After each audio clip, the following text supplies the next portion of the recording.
Hi everybody, this is Nicholas Pete, aka Pete Core, here again with another Ginja parkour video over how parkour really isn't as dangerous as people would tend to believe. Parkour is a topic that's been debated due to its potential to cause harm to one's safety specifically. After parkour's origination in the 1980s, it has since then taken on a new, almost derogatory meaning.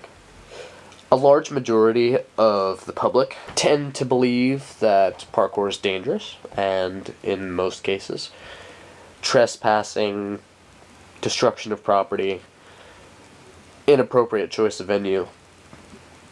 But parkour is not nearly as dangerous and destructive as people would like to believe.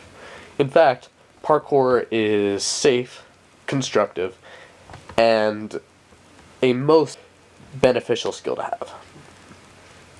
According to Dan Eduardes, an editor for the Parkour Generations website, in the beginning, when parkour originated, the Yamakasi weren't trying to do big, crazy jumps or movements. They just wanted to find the most efficient way to move from point A to point B. As a result, they also found out how to become strong and functional, both physically and mentally. Parkour was founded on the idea that safety has to come first, no matter what. Even when the Yamakasi first started training, it wasn't their intention to go out and get hurt. They weren't going out as beginners and trying to do crazy precisions or crazy kongs or any sort of crazy movement. It was only after they grasped the concept and the physics of the movements they were trying to implement that they started doing them. Parkour is based on a philosophy that you ease into each movement as you learn it. This idea is still present in today's modern parkour and the philosophies of many modern traceurs. Traceurs often recognize the physics of their movement before they ever go out and attempt them. Traceurs rarely make things dangerous for themselves intentionally. In fact, the perceptions of risks surrounding extreme sports as a whole aren't supported by statistics. This includes base jumping, skateboarding, just any sort of extreme sport that comes to your mind. Most individuals who pursue non-traditional sports aren't reckless or trying to cheat death like people would like to believe. And with the proper safety equipment, extreme athletes face the same likelihood of injury, if not less likelihood of injury, as those involved in traditional sports. And this comes from sports reporter Greg Connors of the Buffalo News. Traceurs are very often asked, why do they go out and repeat the same movements over and over again? And to answer that question, it's because they are bettering their understanding of each movement, so they can understand the physics behind them, taking every possible outcome into account, so they can reflexively pull out the correct response to each situation subconsciously. They also tend to practice their movement as close to the ground as possible, furthering the reduction of serious injury, and to increase the safety of their training. All life entails risk, said Dan Eduardes. No matter how much we try to pad the world with cotton wool, the harsh reality is that danger is never far away. Every time you cross a road, you take a risk. People slip and fall in their bathrooms, sometimes sustaining serious injuries, or worse. Currently, about 30 to 60 people are struck by lightning each year, in Britain alone, of whom an average 3 are killed. Risk is ever present. We cannot avoid it. But what we can do is learn to manage it correctly, and therefore minimize it. Now, like I previously mentioned, parkour is not only a safe skill, it's also a very beneficial skill to have, and not only that, but it brings people together, especially its practitioners. And this is obvious all across the globe. I use this app. It's called Parkour Live. It's a social app for tracers and freerunners. If you don't already have it, I'd go out and get that, because it's really nice to have. And not only that, you get to meet new people. There are people signing on and signing up every day.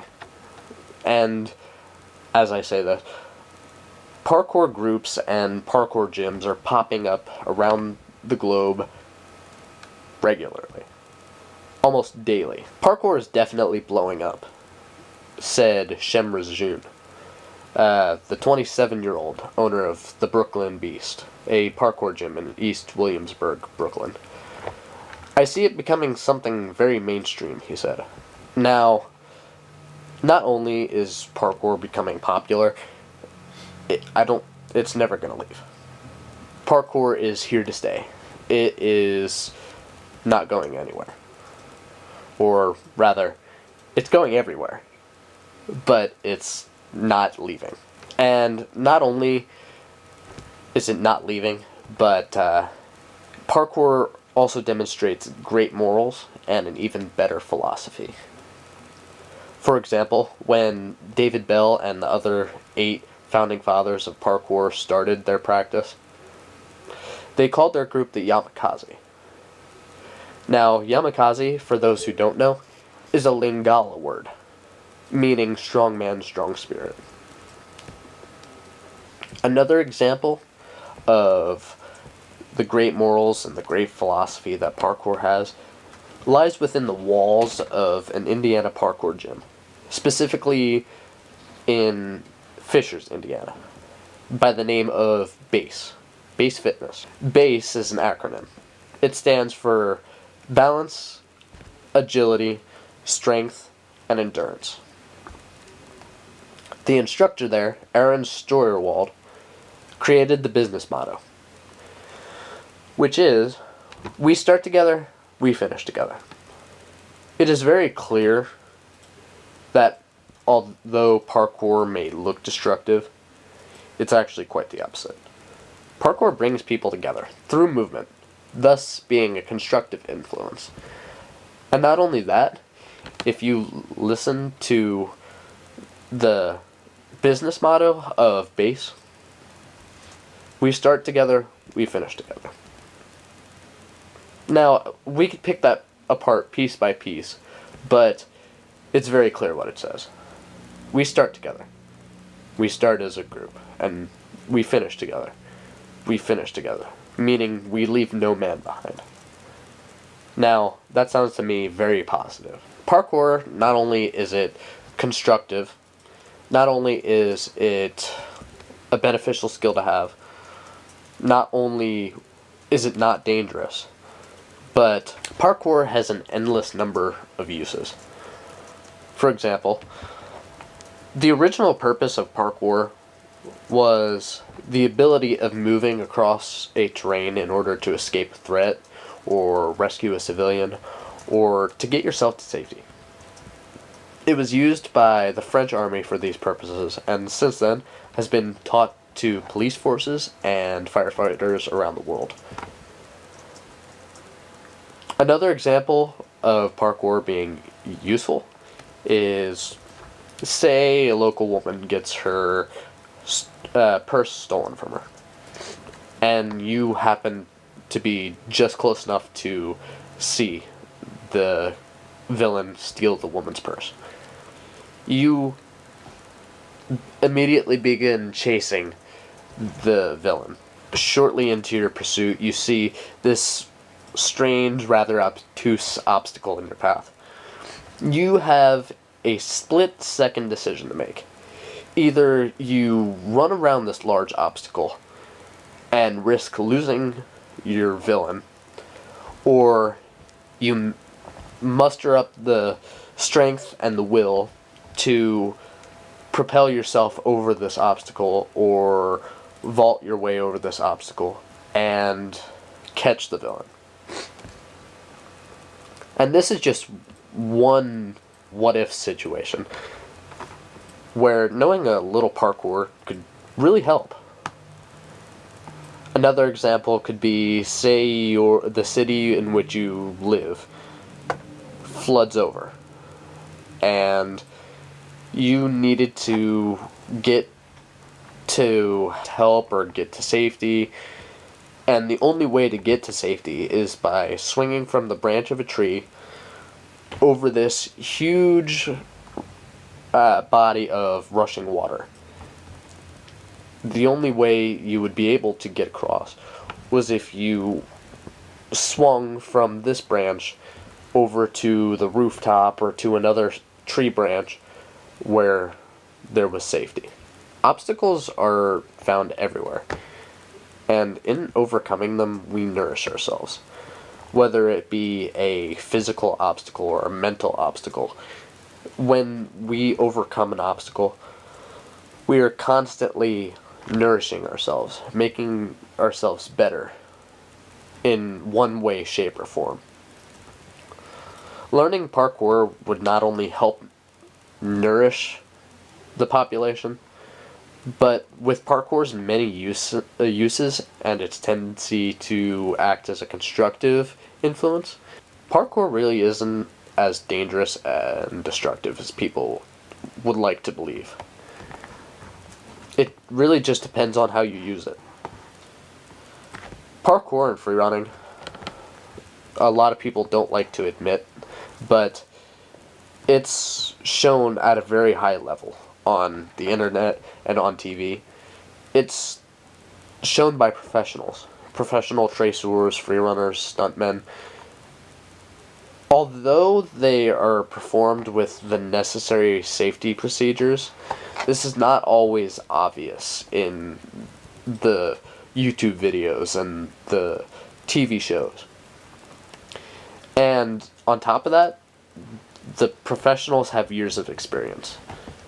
So when you see these professionals going out and doing their thing, you have to take into account they know what they're doing, and they know that they're safe. So you have to go out and you have to account for that as well. Are you safe? Do you know what you're doing? Have you done the research? And that is what is going to keep you from hurting yourself. That is what keeps parkour from being destructive. And this quote actually comes from the ultimate parkour and freerunning book, Discover Your Possibilities. Parkour, it wouldn't be a good idea for someone to go out and attempt a movement which they've never heard of or haven't researched. Parkour is not about going to your local playground and throwing yourself over or across things in whatever way, shape, or form you feel like. It's about knowing that you're safe and knowing that what's around you is not going to hurt you if you mess up a little. In conclusion, parkour is safe, constructive, and a most beneficial skill to have in hindsight. You just have to know the correct and incorrect ways of using it. With that said, I'm going to leave you guys with one last bit of information. Parkour, it's not a sport specifically for one body type. It's not for particularly strong, particularly skinny people. Parkour is for everybody. Now, I will say that it does take some getting used to, but parkour, it's really not that hard. All you really need to do is go out and learn it. Now, with that said, you need to do it safely, but as long as you go out and you find a good group of people to do it with, a good safe place to do it, and do your research and learn about the movements that you're attempting, you'll be fine. There's no special body type needed, or don't compare yourselves to others. What you should do is compare who you are now with who you want to be. And it is that person you want to be in the future that you should be looking at, not the people around you. It doesn't matter if the people around you are particularly skinny, particularly fit. If you want to do parkour, that's your decision. Follow through.